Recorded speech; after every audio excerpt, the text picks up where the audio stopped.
예수님을 따르는 제자의 길은 자기를 부인하고 예수님을 위해 죽을 각오를 해야 함을 말씀하시는 34절 이후 35절부터 38절은 헬라어 성경에 보면 왜냐하면 이라고 하는 접속사로 시작을 합니다. 다시 말하면 왜 자기를 부인하고 예수님을 위해 죽을 각오를 해야 되는지 그 이유와 그렇게 하면 어떠한 결과가 임할 것이다 라고 하는 것을 강조하고 있습니다.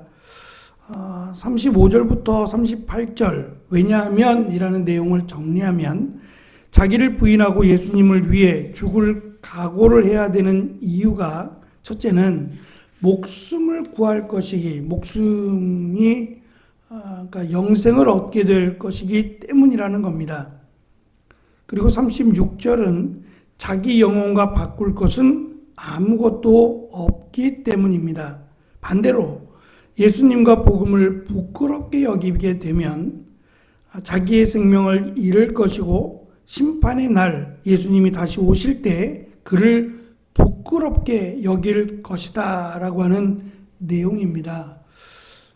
마지막에 있는 38절에 부끄럽게 여기다 라고 하는 이 단어는 특별히 종교 지도자들 예수님을 믿고 따른다 하나님을 믿고 따른다 라고 하는 자들에게 있어서 수치라고 하는 마치 목숨과 같이 여기는 그런 수치스러움을 받을 것이다 라고 하는 충격적인 내용입니다.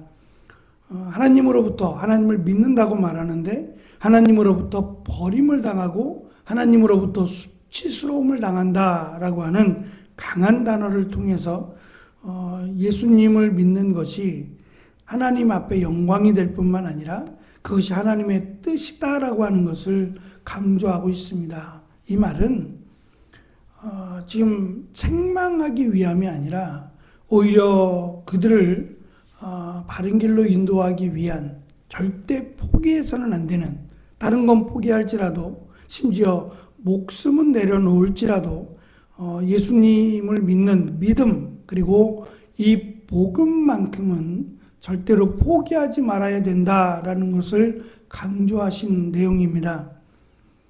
생명이라고 하는 것은 누구에게나 소중하죠.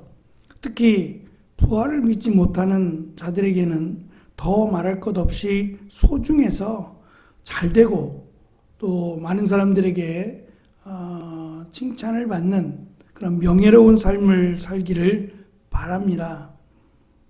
어제 어르신들하고 식사를 하고 따뜻한 차 한 잔을 마신다고 이게 커피숍에 들어가서 차를 마시는데 그날따라 원래 주일날 이렇게 많은 건지 모르겠어요. 오히려 시끄러우니까 이제 젊은 친구들이 나가더라고요. 저희들 때문에 나가는 건 아니고 저희보다 더 이제 단체 손님 저희보다 더 많은 한 단체 손님이 옆에 있었는데 이 황 집사님이 그분 가운데 한 분 연세가 좀 많이 드신 머리가 하얀 분을 알고 계신다는 거예요. 왔다 갔다 하면서 알게 됐는데 그 이유가 뭐냐 생각해 보니까 저희도 이제 전에 그 앞에 살던 집에 갈 때에 이 대로변을 건너서 가다 보면 꼭 그 큰 횡단보도는 아닌데 좀 작은 횡단보도 앞에 가판대를 이렇게 세워놓고 거기다가 이렇게 책자 몇 개 올려놓고 가져가시라고 무료 책자라고 하면서 남자들 2분 또는 여자들 2분 이런 식으로 서서 전도하는 거죠. 근데 조금 이색적인 것은 예전에는 젊은 분들이 좀 있었어요. 젊은 분들이 서서 이렇게 전도하고 했는데 나이가 드신 정말 머리가 희끗희끗하신 할아버지 어르신들이 서서 전도하고 있는 모습을 종종 봤단 말이죠. 예전에는 젊은 분들 위주로 상냥하게 또 이렇게 인사성이 밝거나 이런 젊은 분들 위주로 전도했는데 전도자로 나섰는데 어느 때인가부터는 이렇게 어르신들이 뭐 잘못됐다는 건 아닙니다만 어르신들이 이렇게 서서 전도하는데 이분들은 적극적이지 않아요. 가는 사람 붙들고 세워놓고 말을 거는 게 아니라 오히려 반대로 지나가던 분들이 이게 뭡니까? 라고 물어보면 이제 그제서야 대답을 해주는 그런 형식의 전도였어요. 안식교예요. 제7일 안식교 분들이에요.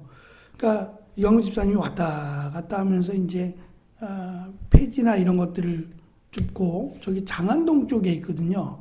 답심리 그쪽 저희가 살던 전농동에 있었는데 없어지고 조금 멀리 가셔야 돼요. 그쪽 길이에요. 그쪽으로 가다 보면 만나시는 분이에요. 그러니까 이제 이분이 궁금한 게 많으니까 이게 서로 이렇게 가고 오고 하면서 말을 걸었던 분 같아요. 그러니까 저분이 사람은 참 좋은데 차를 드시면서 잠깐 하는 얘기예요. 저분이 참 사람은 좋아서 서로 이제 가다가 오다가 서로 이야기하다 보면 알잖아요. 느낌이라는 게. 사람은 참 좋은데 근데 이제 끝을 흐리시는 거예요. 참 좋은데 저분들은 토요일 날 예배를 드린다는 거예요. 그러니까 주일날은 우리가 말하는 주일이 아닌 거죠. 주일이 저들에게는 구약에 있는 안식일이 그대로 그냥 와서 주일날이 안식일이 되니까 토요일이 안식일이 되니까 토요일날 예배를 드리고 주일날은 우리처럼 예배 드리는 날이 아닌 거예요. 그래서 와서 젊은 친구부터 어르신들까지 한 8, 9명 되는 것 같아요. 모여서 막 이런저런 얘기 가끔씩 들려오는 얘기가 이제 성경에 있는 내용들이에요. 모세에 대한 이야기들 주로 이제 본인들의 기준이 되는 것은 구약이니까 구약에 있는 내용대로 서로 이제 뭐 젊은 친구들이 한마디 하고 뭐 어르신들이 이렇게 대답을 하고 이런 식의 이제 유형의 얘기를 하고 있었어요. 토론은 아니고 그냥 이야기였어요. 한편으로는 우리에게는 부활의 기쁨이 있는 주일인데 저들에게는 주일이 부활의 날이 아니잖아요. 너무 안타깝다. 저렇게 백발의 어르신이 되어서 언젠가 멀지 않은 때에 예수님을 만나게 될 텐데 아니 예수님을 만날 수나 있을까? 부활의 주님을 믿지 않으니 예수님을 만나지 못하잖아요. 그러니까 평생을 몇 년 동안 몸담고 있었는지 모르겠지만 그것이 너무 허무해 버린다라는 생각이 들었어요. 안타깝다라고 하는 생각이 잠시 들었어요. 부끄럽다라고 하는 것은 우리가 흔히 생각하는 창피하다 정도가 아니에요. 그들에게는 목숨과 같은 목숨과 바꿀 만큼의 가치로 여겼어요.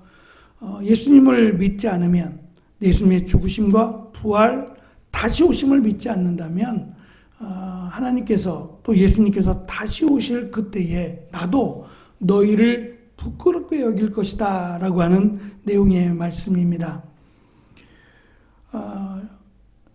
예수님은 거듭해서 자신이 메시아와 인자임을 강조하시고 인자이기 때문에 고난을 받고 십자가에 달려 죽을 것이지만 3일 만에 다시 살아나시고 영광 중에 다시 오셔서 산자와 죽은 자를 심판하시겠다라고 말씀하십니다. 중요한 것은 다시 오실 예수님께서 심판하실 때 또 구원하실 때 그 기준이에요. 무엇을 기준으로 심판하시고 무엇을 기준으로 구원하실까? 그 답을 예수님을 위해 또는 복음을 위해서 자기를 부인하고 목숨을 바친 사람, 이것이 구원과 심판의 기준으로 삼겠다라고 하는 말씀입니다. 마지막으로 예수님께서 다시 오실 때 제자들에게 예수님을 믿고 복음으로 인해서 복음의 말씀대로 살아가는 자들에게 하나님의 나라가 임하는 것을 보게 하시겠다라고 하는 약속을 하나 해주셨어요.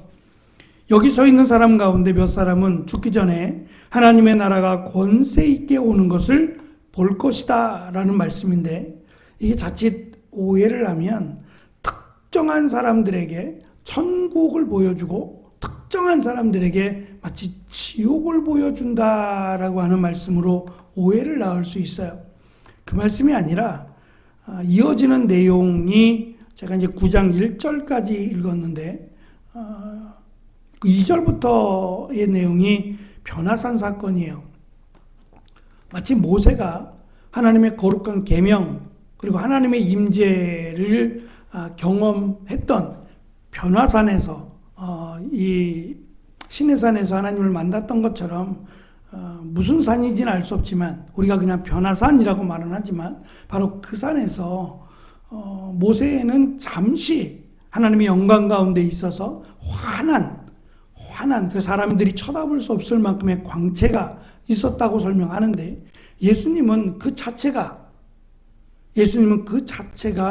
광채이심을 비교해서 모세와 같은 선지자를 보내겠다라는 말씀이 모세와는 비교할 수 없는 하나님 자체라고 하는 것을 또 하나님의 아들이심을 보여주는 거예요. 이것이 하나님의 권세가 임하는 건데 이러한 권세를 보는 자들이 있을 거라는 내용이에요. 이것뿐만 아니라 성령께서 임하시고 예수님이 부활하심 또 승천하시고 성령의 임하신 이러한 사건들을 제자들 가운데 전부는 아닐지라도 제자들 가운데 보게 될 것과 더불어서 조금 더 생각해 본다면 하나님의 나라라고 하는 것은 눈에 보여지는 하나님의 나라가 아니라 하나님의 나라가 확장되는 것을 보게 되는 것을 의미하는 것으로 믿는 자들에게 모두는 아니겠지만 꼭 그래야만 구원받는 건 아니지만 하나님을 믿는 믿음의 사람들에게는 간혹 이런 하나님의 나라가 가시적으로 보여지는 이러한 특별한 은혜와 또는 선물을 주실 것이다 라고 하는 내용의 말씀이에요. 그래서 예수님께서 하신 말씀들이 막연한 것이 아니라 정말 하나님의 나라가 확장되는구나, 복음이 저들에게 임하는구나 라고 하는 것을 보게 하신다 라고 하는 그런 의미의 말씀이기도 합니다.